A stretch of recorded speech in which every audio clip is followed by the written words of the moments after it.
Hi mga mi! Welcome back sa ating page. Good morning po sa ating lahat. For today's video mga mi, ay bibigyan ko lang din kayo ng idea kung paano ko nga ni-wrap itong Ferrero chocolates natin. Pina-arrange nga lang din sa akin ito mga mi. Bale 24 pieces yung Ferrero natin. Bale siya din yung bumili ng chocolate mga mi. Alam nyo ba na student lang din yung nagpagawa nito sa akin. Grabe po mag-ibig nga ang mga estudyante ngayon mga mi. Hindi tulad natin, charis. Nung panahon natin kasi mga mi ay okay na tayo dun sa gumamela. Kung natandaan nyo is wala tayong mga ganito-ganito, di ba? Yung pipitas na lang ng gumamela sa tabi-tabi yung mga boyfriend natin para lang may maibigay sa atin. Ewan ko kung relate kayo dun mga mi. Samantalang ngayon mga mi ay talagang mas marami pang pera talaga yung mga students. Wag din naman natin silang i-judge mga mi kasi yung isang nagpagawa naman sa akin ay talagang pinag-ipunan naman nila at talagang barya talaga yung binayad sa akin. Sabi niya pinag-ipunan niya talaga galing sa baon niya yung ibibigay niya sa kanyang girlfriend. At least mga mi, di ba, effort yon at hindi na siya humingi ng pambili sa parents niya. Yan nga lang din mga mi yung naging experience ko dun sa mga nagpagawa sa akin ngayong Valentine's. At talagang mapapasana all ka na lang din mga mi dun sa mga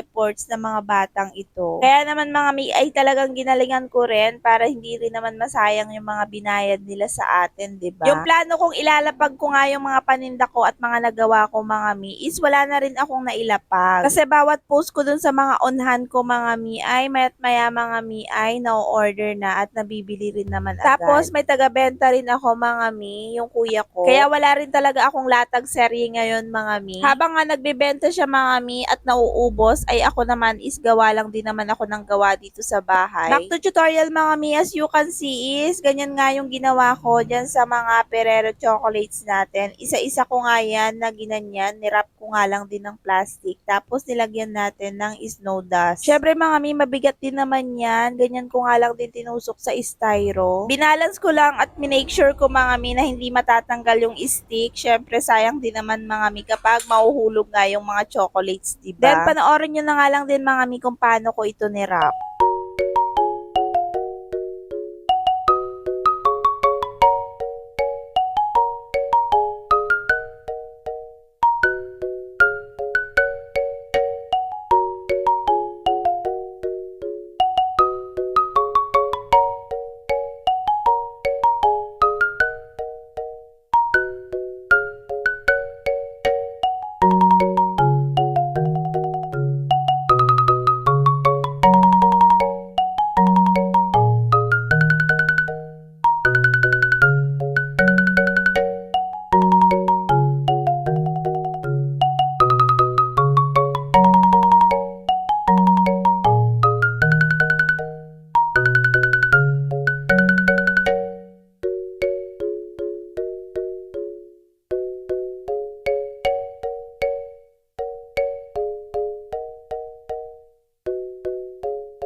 At ayan na nga mga mi, pwede pa nating bonggahan yan, depende sa budget ng ating clients. Pero syempre, kung saan lang din naaabot yung pinaka-budget nila is yun lang din talaga yung ginagawa ko. Thank you for watching mga mi. God bless. More benta to us.